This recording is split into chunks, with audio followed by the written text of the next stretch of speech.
Two boys, barefoot, gently hold the only soccer ball they own. They glance at each other and hand it over in exchange for a bottle of medicine. It was all they had. Across the street, sitting in a luxury car, a billionaire watches in silence. He could have just driven away. But what he did in the minutes that followed would forever change that family's fate and leave an entire city in shock. The sun was sinking low over Newark, casting a warm amber light across cracked sidewalks and rusting fences. At the corner of Fairmount and Springfield, two boys, no older than 10, walked hand in hand toward the small local pharmacy.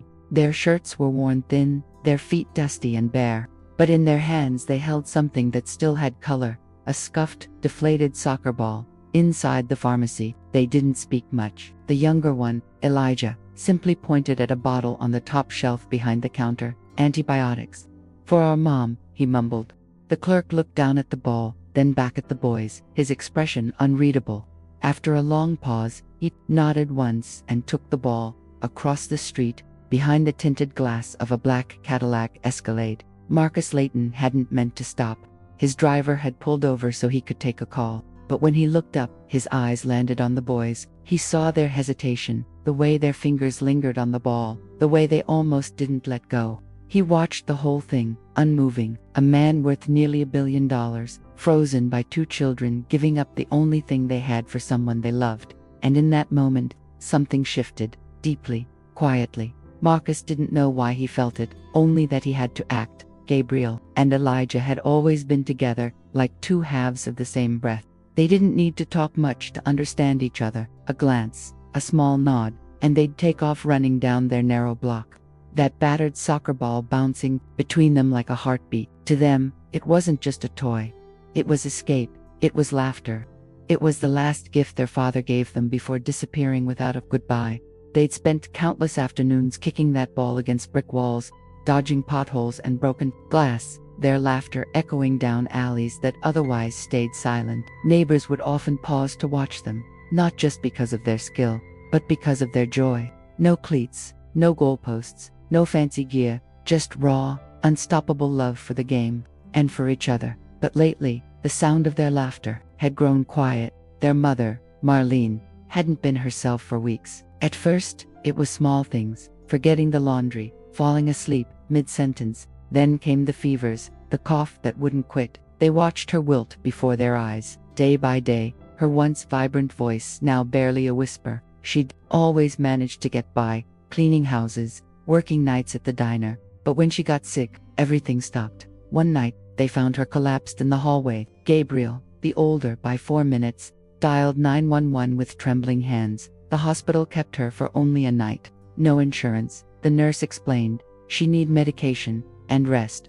They had neither. The boys tried to be brave. They brought her soup, folded laundry, even skipped school to stay with her. But when her breathing worsened, and they saw her chest rise and fall like it hurt just to be alive, they knew waiting wasn't an option. That morning, they stared at the ball lying on the floor between their mattresses. It felt like staring at a memory, something from another life. Elijah reached for it first, holding it with both hands, then looked at his brother. "Do you think she'd be mad?" he asked. Gabriel shook his head. "She'd want us to."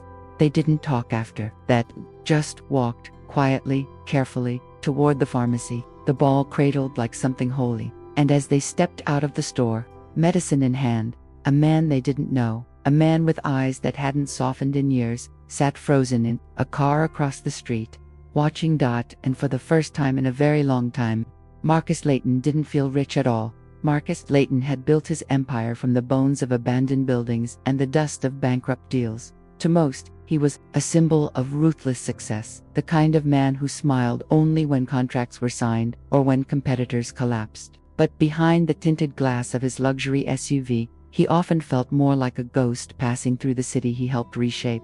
That afternoon, his schedule had been packed. A zoning board hearing, 2 meetings downtown, and an aggressive lunch negotiation with a Silicon Valley investor who talked more than he listened. He wasn't supposed to be in Newark at all, but a delayed call, a driver taking the long route, and a red light placed him at the exact corner where 2 boys unknowingly cracked something inside him. He hadn't planned to look, but there they were, like a scene pulled straight out of a dream he couldn't remember but somehow missed.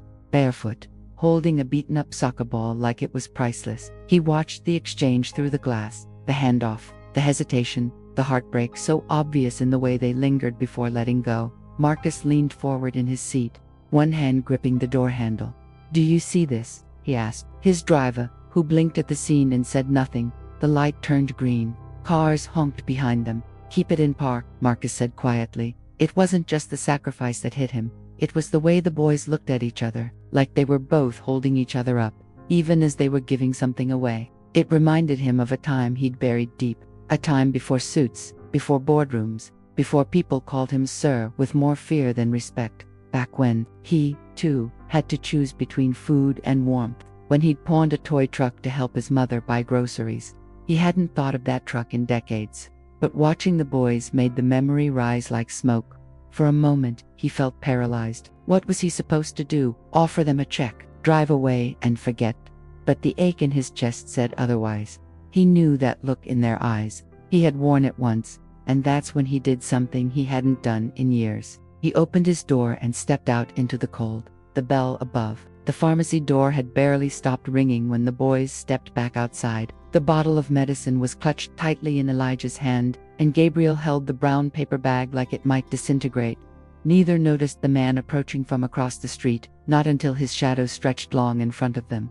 Marcus walked with slow, deliberate steps.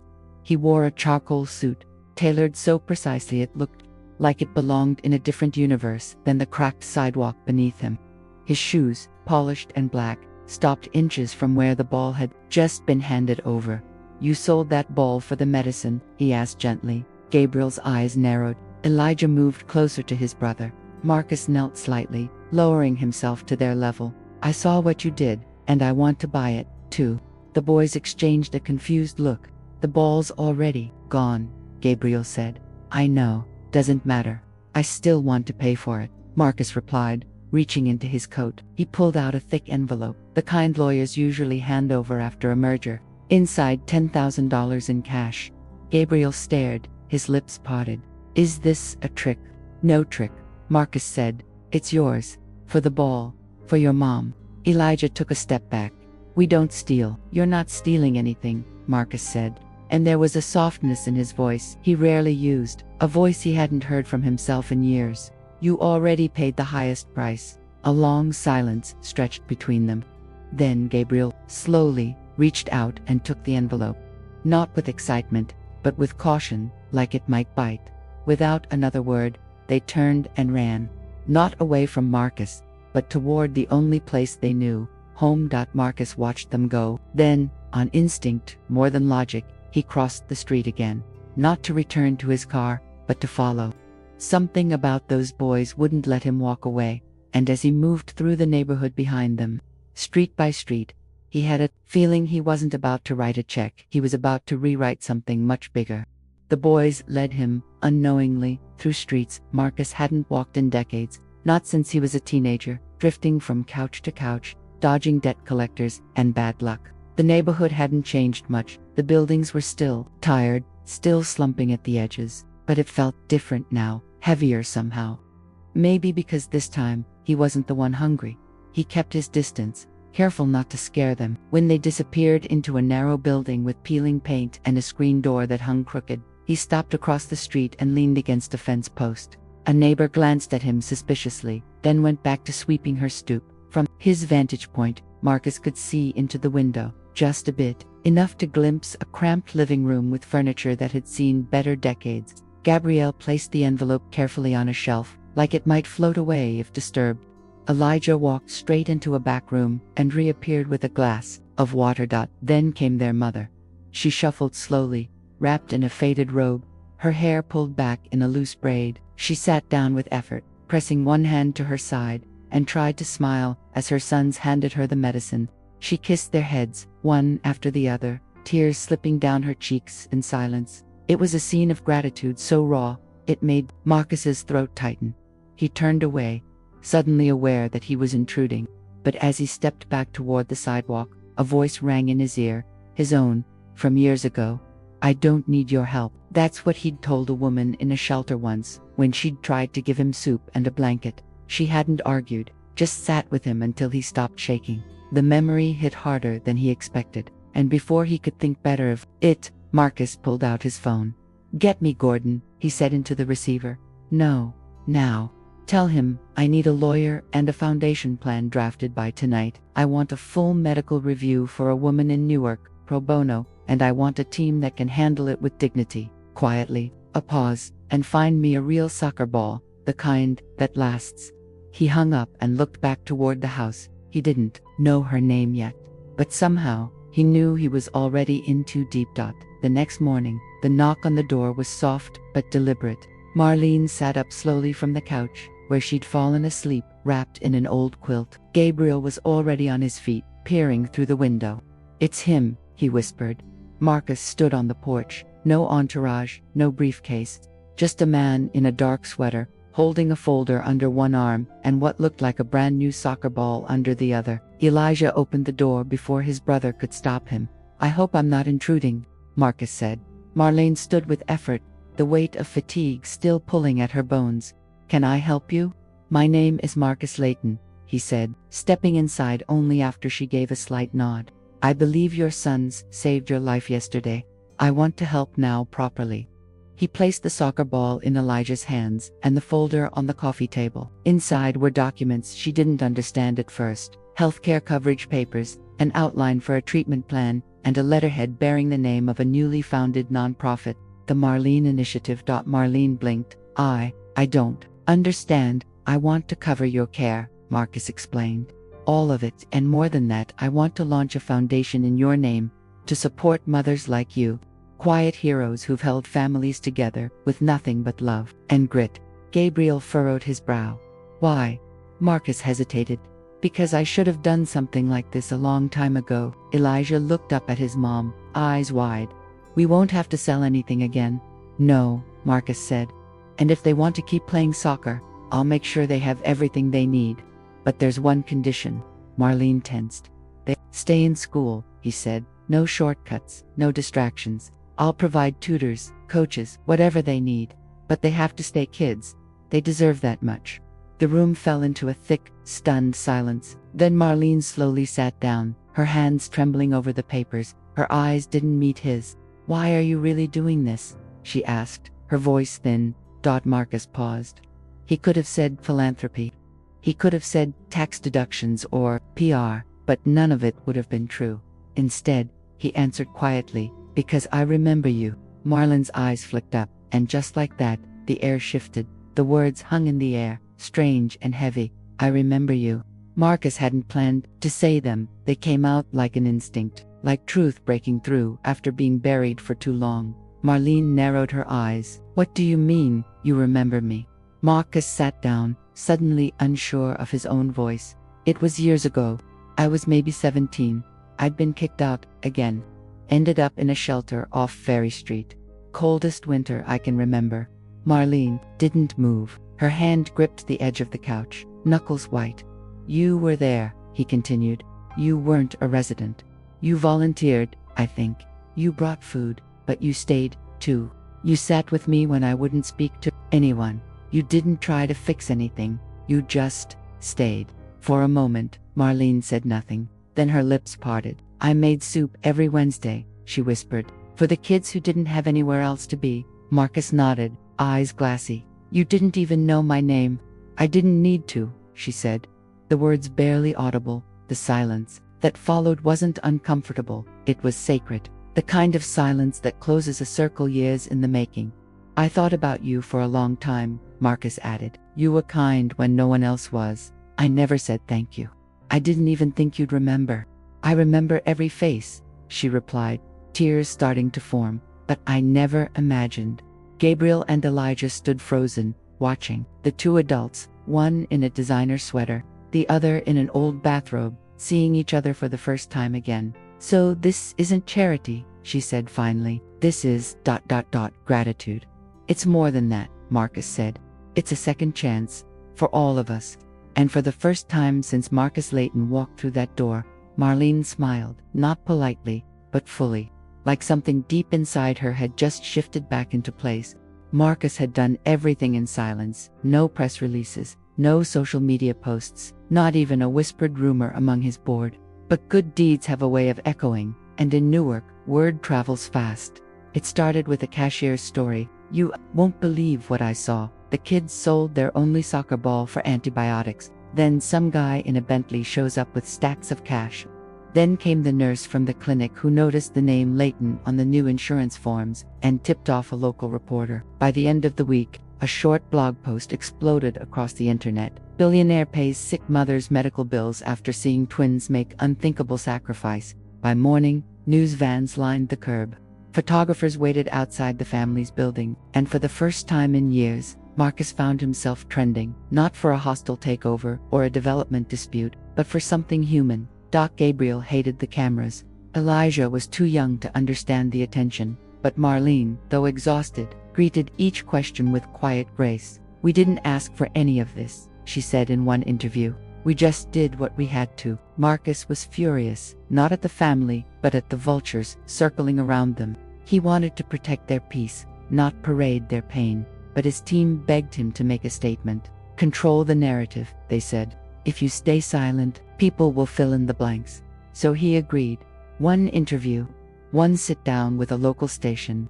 No lights, no makeup, just him and a mic.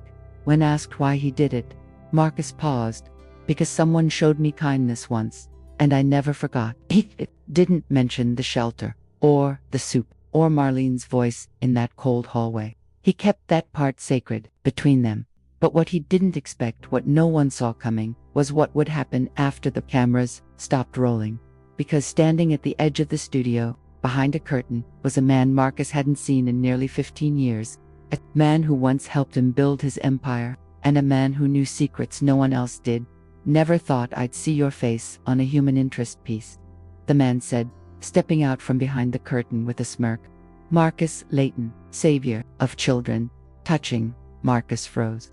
That voice hadn't aged, but it had hardened. It belonged to Victor Crane, his former business partner, the man he'd once trusted with everything, until trust turned into leverage, and leverage into lawsuits. "What do you want?" Marcus asked, his tone sharp. Victor shrugged, looking around the studio like he owned it. "Just curious. You spend decades building walls, cutting deals, staying clean, and now you're out here crying on camera about kids and soccer balls." "I didn't cry," Victor snorted. "Close enough." Marcus crossed his arms. "I don't owe you an explanation." "No, but you owe your investors one," Victor replied. "You think this won't come back around? Foundations, medical, bills, housing projects, all on your dime. That's not philanthropy, Marcus. That's exposure." "I don't care," Marcus said quietly. "It's not about them." Victor's smile faded. "You think you're untouchable because you've got money and a conscience now. This changes things. People start asking questions about where your money came from, about who you stepped on to get it." Marcus's jaw clenched. He'd spent years burying the messes they'd made, the early deals, the corners they'd cut, the communities they overlooked. And now, helping a single family was threatening to unearth it all. "I'm not the same man I was back then," Marcus said. "And if this ruins me, so be it." Victor laughed bitterly. "You always were the sentimental one. That's why I handled the ugly stuff." As he turned to leave, he tossed one last line over his shoulder. "Just remember, you dig too deep. Eventually you hit something that bites back." Alone again, Marcus stared at the empty studio. The lights above had dimmed, but the warning still echoed in his ears. Because somewhere deep down, he knew Victor was right about one thing. This wasn't just about kindness anymore. It was about reckoning.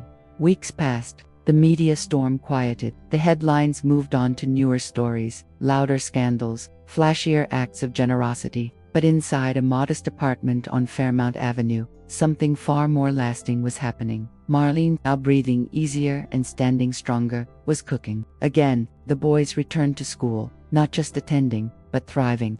Their laughter came back, too, bouncing off walls as they practiced new soccer drills on a donated field nearby. Their cleats kicking up dust and dreams in equal measure. Marcus didn't visit often, but when he did, it wasn't with a camera or a contract. He came to watch them play, to drink Marlene's soup, to sit quietly and feel something close to peace. One late afternoon, as the sky turned golden and the boys packed up their things after practice, Marcus walked toward them with a small, weathered duffel bag in his hand. Gabriel raised an eyebrow. What's that? Marcus knelt and unzipped the bag slowly. Inside, wrapped in soft cloth, was the original soccer ball, their ball cleaned, stitched, and the scuffs remained, like stories etched into leather. I found it, he said, tracked down the guy at the pharmacy, offered him more than a fair trade. Elijah's mouth fell open. You brought it back. Marcus nodded. Some things shouldn't be lost, not when they mean something. The boys didn't say much. They just held the ball together, like they had that day, only now, they weren't giving it up. They were reclaiming it. From the sidelines, Marlene watched, a soft smile tugging at her lips. The moment wasn't loud, it wasn't headline-worthy, but it was full. Complete. Later that evening, as the sun dipped below the Newark skyline, Marcus walked alone back to his car. He didn't feel like a billionaire. He didn't feel like a fallen mogul. He felt like someone who had come home. If this story touched your heart, take a moment to hit subscribe and stay with us for more stories that matter. Where in the world are you watching from, and what part of this story moved you the most? We'd love to hear from you. Truly, your voice makes this community stronger.